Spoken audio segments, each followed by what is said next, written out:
আসসালামু আলাইকুম। আজকে আমি 1 লিটার দুধ দিয়ে ভীষণ সুস্বাদু করে কাটারি ভোগ মিষ্টি বানিয়ে দেখাবো। এই মিষ্টি যে কেউ খুব সহজে বানিয়ে নিতে পারবেন আর খেতে হবে অনেক মজার। আশা করছি আপনাদের সবারই ভালো লাগবে। ভালো লাগলে লাইক কমেন্ট শেয়ার করে দেবেন। তাহলে চলুন দেখে নিই। প্রথমে ছানা কেটে নেব। এর জন্য চুলায় একটা প্যান বসিয়ে দিয়েছি। দিয়ে দিচ্ছি লিকুইড দুধ, প্যাকেটের দুধ 1 লিটার। এখন আমি নেড়েচেড়ে জাল করে বলক তুলে নেব। ভালোভাবে একটা বলক চলে আসলেই চুলা অফ করে দেব। চুলা অফ করে দিয়ে আমি চুলা থেকে নামিয়ে আমি কিছুক্ষণ তাপমাত্রা কমিয়ে নিব। নিয়ে সাথে সাথেই আমি ভিনেগার 2 টেবিল চামচ, পানি 2 টেবিল চামচ মিক্স করে দিয়ে দিলাম। এখন আমি নেড়েচেড়ে ছানা কেটে নেব। ছানা কেটে আসছে। এখন আমি একটা স্ট্রেনারে সাদা কাপড়ের উপরে ঢেলে সাথে সাথেই ঠান্ডা পানি দিয়ে ধুয়ে নিব, তাহলে ভিনেগারের টক ভাব থাকবে না। ধুয়ে নিয়েছি। এখন আমি এই ছানার পানি চেপে চেপে ফেলে দেব, দিয়ে ঝুলিয়ে রাখবো 1 ঘন্টা। 1 ঘন্টা ঝুলিয়ে রাখলে পানি সব ঝরে যাবে। এখন আমি প্লেটের মধ্যে নিয়ে নিচ্ছি। এইরকম ছানা হতে হবে। এখন আমি ছানার দলা ভেঙে ভালো করে মথে নিব।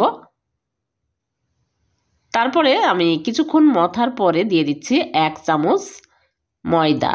দিয়ে আমি ভালো করে আবারও কিছুক্ষণ মথে নেব। মথা হয়ে গেলে আমি লেচি কেটে নেব ছোট ছোট করে। জয়টা মিষ্টি বানাবো সমান করে লেচি কেটে নিচ্ছি। আপনারা চাইলে বড় করেও বানাতে পারেন, আবার চাইলে এর চেয়ে ছোট করেও বানাতে পারেন। তারপরে আমি অর্ধেকটা রেখে দিচ্ছি, পরে ব্যবহার করব। এক সাইডে রেখে দিয়ে আমি চিনি শিরা তৈরি করে নেব। 1 কাপ চিনি আর পানি দিয়ে দিচ্ছি 3 কাপ। আর দিয়ে দিচ্ছি 2টা এলাচ। এখন আমি নেড়েচেড়ে জাল করে বলক তুলে নিব। বলক হতে থাকুক, এদিকে মিষ্টিগুলো বানিয়ে নিব। একটা করে লেচি নিয়ে এরকম করে গোল করে আমি মিষ্টির শেপ দিয়ে নিচ্ছি।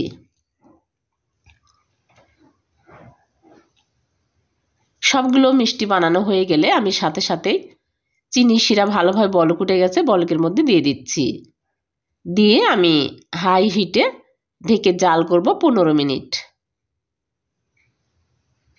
ঢেকে জাল করব আর 5 মিনিট পর ঢাকনা খুলে মিষ্টিগুলো আলতো করে নেড়েচেড়ে দিব। আবারও ঢেকে দিচ্ছি। 15 মিনিট জাল করে নিয়েছি, মিষ্টিগুলো হয়ে গেছে। এখন আমি চুলা থেকে নামিয়ে রেখে দিব ঠান্ডা হওয়া পর্যন্ত।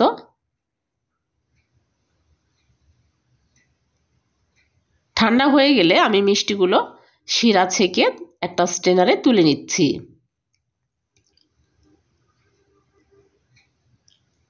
সবগুলো মিষ্টি আমি তুলে নিয়েছি। এখন এই মিষ্টিগুলো এক সাইডে রেখে দিব। দিয়ে আমি চুলায় প্যান বসিয়ে দিয়ে দিচ্ছি চিনি 1/4 কাপ। চিনি দিয়ে আমি নেড়েচেড়ে ক্যারামেল করে নেব। নেড়েচেড়ে যখন এইরকম সুন্দর কালার হবে তখনই দিয়ে দিচ্ছি লিকুইড দুধ। লিকুইড দুধ দিয়ে আমি নেড়েচেড়ে কিছুক্ষণ জাল করব। তারপরে চুলা থেকে নামিয়ে এক সাইডে রেখে দিচ্ছি। এদিকে আবারও চুলায় প্যান বসিয়ে দিয়ে দিচ্ছি লিকুইড দুধ। এখানে আমি 2 কাপ লিকুইড দুধ দিয়ে দিলাম। এখন আমি নেড়েচেড়ে জাল করে একটু গরম হয়ে আসলেই দিয়ে দিচ্ছি গুঁড়া দুধ 1/2 কাপ। এখন আমি নেড়েচেড়ে জাল করে ভালো করে মিক্স করে নিব। তারপরে ক্যারামেলগুলো দিয়ে দিচ্ছি।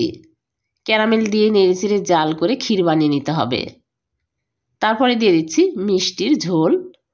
আপনারা চাইলে চিনিও দিতে পারেন। পরিমাণ মতো দিয়ে আমি নেড়েচেড়ে জাল করে ঘন করে নিব। তারপরে যে ছানা রেখেছিলাম ওই ছানাগুলো দিয়ে দিলাম। দিয়ে নেড়েচেড়ে ঘন টাইট করে নিব।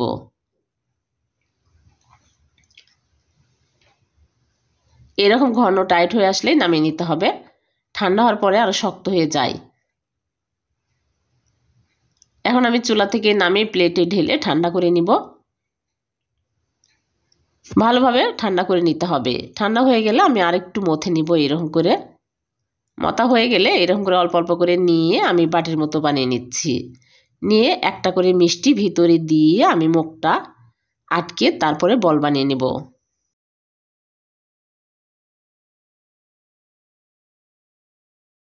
হয়ে গেল একটা। এরকম করে সবগুলো বানিয়ে নেব। এই মিষ্টিগুলো খেতে কিন্তু অসম্ভব মজার হয়, যে কেউ খুব সহজে বানিয়ে নিতে পারবেন।